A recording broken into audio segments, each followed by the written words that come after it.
बिहार में चल रहे विशेष भूमि संरक्षण के लिए फॉर्म 2 के साथ जमीन के मालिकाना हक के दस्तावेज जमा करने के लिए लोग आतुर हैं। फॉर्म जमा करने के लिए पंचायतों में कैंप लगाए जा रहे हैं, जहां लोगों की भीड़ उमड़ रही है। फॉर्म जमा न हो पाने के डर से लोग अपना सारा काम छोड़कर फॉर्म जमा करने में जुटे हैं। सर्वेक्षण से जुड़े लोग भी चाहते हैं कि लोग जागरूक होकर जल्द ही अपनी जमीन के दस्तावेज के साथ फॉर्म 2 जमा कर दें, ताकि अगले चरण की प्रक्रिया शुरू हो सके। जमुई के सोनो प्रखंड में पदस्थापित विशेष सर्वेक्षण के सहायक बंदोबस्त पदाधिकारी अजय कुमार बताते हैं कि कुल 22 चरणों में सर्वेक्षण का काम होगा, इसलिए लंबे समय तक चलेगा। सरकार ने लक्ष्य रखा है कि जून 2025 तक जमीन के विशेष सर्वेक्षण का काम पूरा कर लिया जाएगा।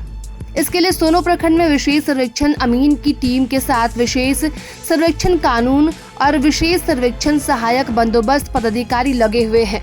हालांकि अभी ये शुरुआती चरण है।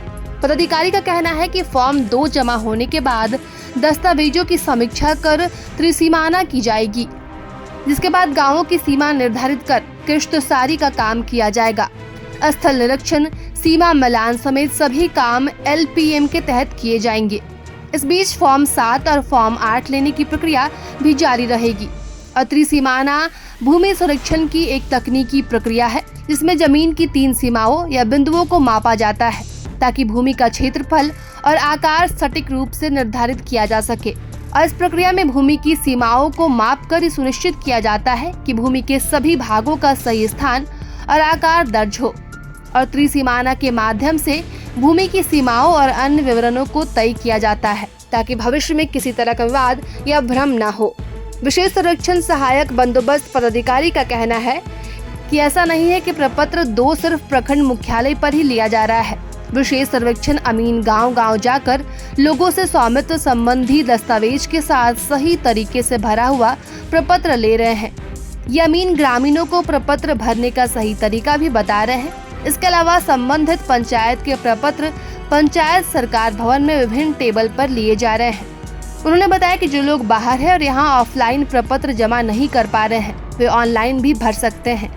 सोनो पंचायत के विशेष सर्वेक्षण अमीन कीर्ति कुमारी बताती है कि सभी जमीनों के लिए वंशावली प्रपत्र जमा करने की जरूरत नहीं है, और वंशावली प्रपत्र सिर्फ उसी जमीन के लिए संलग्न करना है जिसकी जमाबंदी पूर्वज के नाम से हो या जिसमें कई हिस्सेदार हो। यानी कि जो जमीन अभी भी बाबा परदादा के नाम से है, लेकिन उनके वंशज आपसी मौखिक बंटवारा कर जमीन का उपयोग कर रहे हैं। ऐसी जमीन के लिए प्रपत्र 2 के साथ वंशावली प्रपत्र के साथ स्वघोषणा पत्र संलग्न करना जरूरी होगा। अब वंशावली प्रपत्र के साथ सादे कागज पर वंशावली तैयार कर गवाहों के हस्ताक्षर के साथ अपना स्वघोषणा पत्र भी जमा करना जरूरी होगा। विशेष सर्वेक्षण सहायक बंदोबस्त पदाधिकारी अजय कुमार का कहना है कि अगर जमीन मालिकों के पास अपनी जमीन के कागजात नहीं है, जिसे फॉर्म 2 के साथ संलग्न करना है, तो वे कोई भी दस्तावेज जो उक्त जमीन पर मालिकाना हक साबित करता हो, उसे फॉर्म के साथ संलग्न कर सकते हैं। दरअसल कई लोग ऐसे हैं जिनकी जमीन उनके पूर्वजों के नाम पर है और उनके कागजात और जमाबंदी रसीद उनके किसी अन्य भाई या चाचा के पास है, जो उन्हें नहीं दे रहा। तो ऐसी स्थिति में ऐसे हिस्सेदारों को कोई परेशानी ना हो, इसके लिए उन्हें कोई भी दस्तावेज जमा करना होगा जो जमीन पर उनके मालिकाना हक को साबित कर सके, और फिर वही दस्तावेज संलग्न किया जाएगा। प्रभातखबर.com, विश्वास वही, रफ्तार नहीं।